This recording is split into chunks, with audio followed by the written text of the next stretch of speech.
I need space. Can you move out for a month while I figure out if I want you? She asked. I replied, take all the time you need. Then I packed that night and started dating her cousin a week later. She lost it when we showed up at Thanksgiving together. Hey viewers, before we move on to the video, please make sure to subscribe to the channel and hit the like button if you want to see more stories like this. Thanks. Let me set the scene. I met Sarah, 27F, 3 years ago through mutual friends at a casual barbecue in the city where we both lived. She was vibrant, funny, the kind of person who could light up a room with a story or a laugh. I was the steady type, working in IT, good job, reliable paycheck, not the flashiest guy, but the one who'd show up. We clicked fast.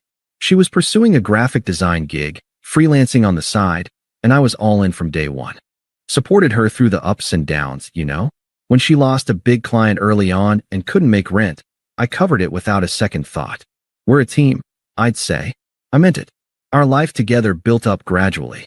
We moved into a cozy apartment after a year, nothing fancy, but it had a great view of the park, and I handled most of the bills while she built her portfolio.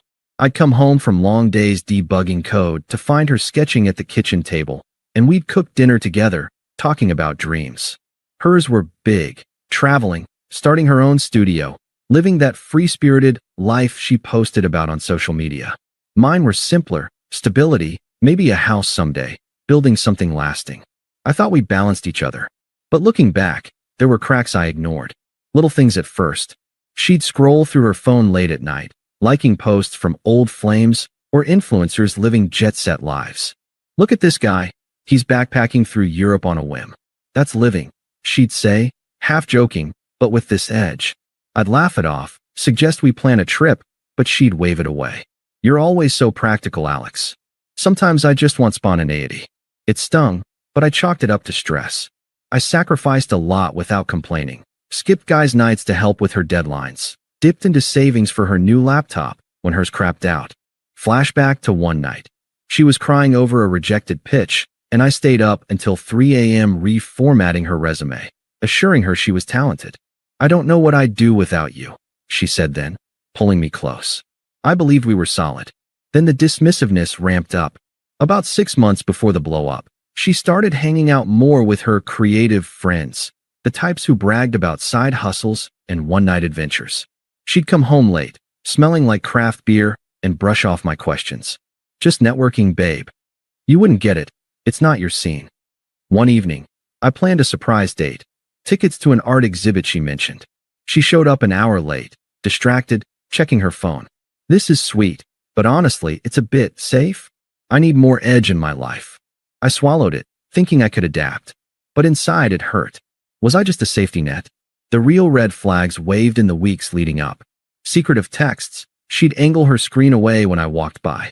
Longer work hours that didn't add up. She'd compare me subtly. My ex was so impulsive. We'd just drive off for the weekend. Or posting memes about settling versus thriving. I confronted her once, gently. Hey, everything okay? Feels like you're pulling away. She rolled her eyes. God, Alex, not everything's a problem. I'm just evolving. Evolving. That word stuck with me, like I was some outdated software she was outgrowing. It all culminated one Tuesday evening. I'd had a rough day at work, big project deadline, and came home to her sitting on the couch, legs tucked under her, looking unusually serious. No hello kiss, no how was your day, just straight into it. I dropped my bag, sensing the air shift, and sat across from her.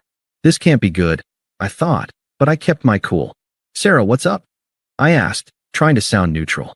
She sighed dramatically, like she'd rehearsed this. Alex, I've been thinking a lot. About us. About me. I love you, but I need space. Like, real space to figure out if this is what I want long term. Can you move out for a month? Stay with a friend or something. It'll give me time to reflect without the pressure. I blinked, processing. Move out. From our shared apartment? The one I'd basically funded? Space for what exactly? I pressed, keeping my voice steady, though my stomach twisted. She leaned forward, all earnest, but with this smug undertone, like she was doing me a favor by explaining. Look, relationships need tests, right? I've been feeling trapped lately. You're great, stable, sweet, but I need to see if there's more out there for me. Maybe explore myself. It's not cheating or anything. It's just, breathing room. You'll understand. You're always so understanding. Her words landed like punches. Trapped? After everything I'd given? And the way she said it. Dismissive, like I was an inconvenience she could pause. I saw the hypocrisy. She wanted me out, but expected I'd wait around like a loyal dog. No mention of her late nights or the guy from her networking group she'd mentioned too casually. I could have yelled, demanded answers, but something clicked. If she sees me as disposable, why beg? I nodded slowly. Take all the time you need. Her eyes widened a bit, like she expected pushback. Really? You're okay with this? Yeah, I said, standing up. I'll pack some stuff tonight. She looked relieved, almost triumphant. Thanks, Alex. This means a lot. We'll talk after, okay? I think it'll be good for us. I didn't respond, just headed to the bedroom. That night, while she watched TV like nothing happened, I gathered essentials, clothes, laptop, important docs. No scene, no tears from me. But inside, gutted, confused. How did we get here? I crashed at a buddy's place, staring at the ceiling, replaying every sacrifice. The unfairness burned. I'd built us up, and she treated me like a trial subscription. But I wouldn't chase. Dignity first. The next morning, I texted her, left my key on the counter. Apartment's yours for now. Then, radio silence from my end. Blocked her temporarily, not out of spite, but to breathe. Let her have her space. Little did she know, it was permanent for me. That first week after leaving was rough. I won't sugarcoat it. Staying on my buddy Mike's couch, I had too much time to think. The confusion hit hardest at night, replaying her words, wondering if I'd missed some massive sign. Trapped? After I paid for her creative retreats and listened to her vent about every bad day, it felt so undeserved, like I'd been demoted from partner to placeholder. I scrolled through old photos on my phone, seeing the sacrifices, me driving her to job interviews, celebrating her small wins with takeout feasts I'd budgeted for. One flashback stuck out, a weekend last year when she was sick with the flu. I canceled a work trip to nurse her back, making soup from scratch while she binge-watched shows. You're my rock, she'd murmured. Now, I was apparently a cage, but I didn't wallow long. Dignity kicked in. I wasn't going to beg or blow up her phone. Instead, I focused on logistics. Found a short-term sublet in a quieter part of the city, a small studio with decent light, perfect for regrouping. Transferred utilities out of my name. Canceled the joint streaming accounts she'd maxed out. Practical stuff, but it helped detach. At work, I threw myself into a side project, earning praise from my boss. You've got fire lately, Alex, he said. Little wins built momentum. I hit the gym, something I'd slacked on while prioritizing her schedule. Started reading those books on self-improvement she'd mocked as boring. If she wanted space, I'd use it to expand mine. About a week in, that's when Emily entered the picture. Emily, 26F, is Sarah's cousin. They've got that family resemblance, but Emily's always been the grounded one. We'd met at holidays, chatted casually. She was studying marketing, worked part-time at a cafe, and had this no-nonsense vibe. After the split, word spread through the family grapevine. Emily texted me out of the blue. Hey Alex, heard about you and Sarah. That sucks. If you need to vent or grab coffee, I'm around. No family drama BS, just neutral ears. I hesitated at first. Her cousin? Really? But it wasn't revenge, it was genuine. Sarah had always downplayed Emily, calling her too vanilla behind her back. I replied, and we met at a neutral spot, a park bench with takeout coffee. The conversation flowed easy. No pity party. She asked about my job, shared laughs about awkward family gatherings. Sarah's always been impulsive, she said gently. You deserved better than being put on pause. One coffee turned into a walk, then dinner a few days later. Sparks flew naturally, shared interests in hiking, bad movies, that stuff Sarah dismissed as basic. Emily was respectful, appreciative. I admire how you're handling this, she told me over pasta. Most guys would lash out. By the end of the week, we were dating. It wasn't planned, it just fit. I felt alive again, not like a backup plan.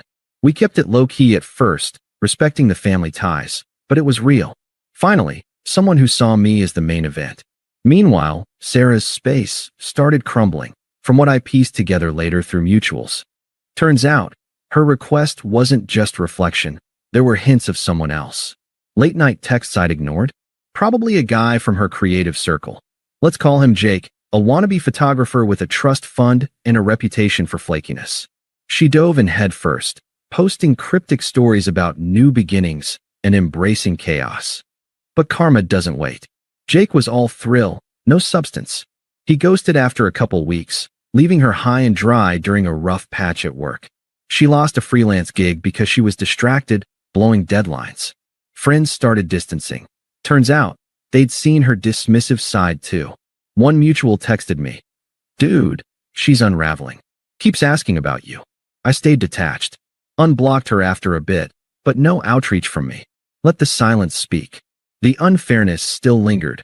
Why did I have to rebuild while she played games? But sitting with it clarified things. This wasn't loss, it was liberation. By month 2, Emily and I were solid, planning a weekend getaway. Life upgraded. Sarah's first attempt came via text, about 3 weeks after I left. I'd just gotten back from a date with Emily, feeling good, when my phone buzzed. "Hey Alex, how's it going? Miss talking. Can we chat sometime? I think I figured some stuff out." Polite, casual, like testing waters.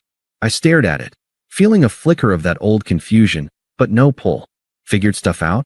After kicking me to the curb? I replied short, "Not much to chat about. Take care." She didn't let up. A day later, a longer message. "Come on, don't be like that." I needed space, but I realize now how much you mean to me. It was a mistake. Let's meet and talk it through. Excuses rolled in, twisted logic about how everyone needs breaks, and it strengthened us. I ignored it. Then call started. One evening, as Emily and I cooked dinner, my phone rang. "Sarah." I answered, keeping it neutral. "What do you want, Sarah?" Her voice was syrupy at first. "Alex. God, it's good to hear you. I've been a mess without you. Jake was nothing, just a rebound. I see now you're the real deal. Can you come over? We can fix this." "Rebound," I said calmly. "You asked me to move out to reflect. Sounds like you reflected right into someone else's bed." She backpedaled fast. "It wasn't like that. I was confused. You're always so understanding, forgive me. I love you." Hypocrisy dripped from every word. The girl who'd called me trapped now begged, "No, Sarah, we're done." She hung up, but the desperation ramped. Next, her friends got involved. Toxic enablers who'd cheered her self-discovery. One messaged, "Dude, give her a chance. She's sorry. Don't be petty." Then family. Her mom called, a woman who'd always favored Sarah's whims. "Alex, this is ridiculous. Sarah's hurting. Be the bigger person and come back." Family sticks together. Unpleasant didn't cover it. Guilt tripping, implying I owed them. I shut it down. Respectfully, this is between us. Stay out. Sarah's attempts turned angry after that. Voicemails poured in. "How dare you ignore me? After everything? You're probably with some rebound slut. Fine, rot alone." True colors shone. Smug dismissal flipped to rage. I blocked the lot, preserving peace. Emily supported. "She's projecting. You've moved on." By fall, whispers reached us. Sarah isolated, job shaky. Jake exposed as a serial dater. Broke from bad choices, crashing with friends. Mutual stopped defending her once truths surfaced. Thanksgiving rolled around faster than I expected, about 2 months after her angry voicemails peaked. Emily and I had been dating steadily, keeping things respectful but not hiding. The family invite came from Emily's side. Her parents hosted every year, and since Sarah was cousins with Emily, it was inevitable we'd cross paths. I could have skipped, but why? This was my life now. I wasn't dodging shadows. Emily assured me, "If it gets weird, we leave. But you've got nothing to hide." She was right. I'd sat with the betrayal long enough. The confusion faded into clarity. Sarah's games taught me my worth. No more backups. In the weeks leading up, Sarah's downfall accelerated. Mutual friends filled in blanks without me asking. After Jake ditched her, she spiraled, quit her freelance steady for a passion project that flopped, racking up debt on credit cards I'd once co-signed. I removed myself early, thank God. Isolation hit hard. Her creative crew bailed when she couldn't keep up the party facade. One night, a blocked number called, probably her, but I let it ring. Her family, toxic as ever, ramped up indirect pressure. Emily got texts from aunts. Tell Alex to man up and forgive. Sarah's learned her lesson. Unpleasant guilt trips, laced with entitlement. We ignored them. Karma felt earned, not vengeful. She'd treated me like an option. Now life mirrored it back. Broke, crashing on a friend's couch. Ironic, huh? Reputation tarnished.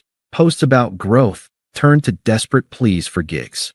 I thrived quietly. Promotion at work, weekend hikes with Emily, even started a side coding tutorial blog. The unfairness? It breathed, then dissolved. She discarded gold for glitter.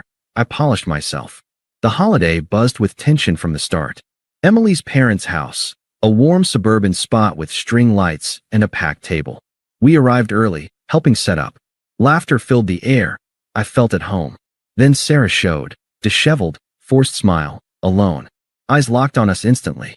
She approached during appetizers, cornering me by the kitchen. "Alex," she started, voice shaky but edged with smug residue. "Didn't expect to see you here." With her. A glance at Emily, dripping disdain. I stayed calm, sipping cider. Family gathering. Makes sense. She leaned in, desperate now. "Can we talk? Privately? I've changed. That space thing was stupid, I see now. Jake was a mistake. Everything's a mess without you. Please, let's try again." Twisted logic again, blaming space like it wasn't her cruelty.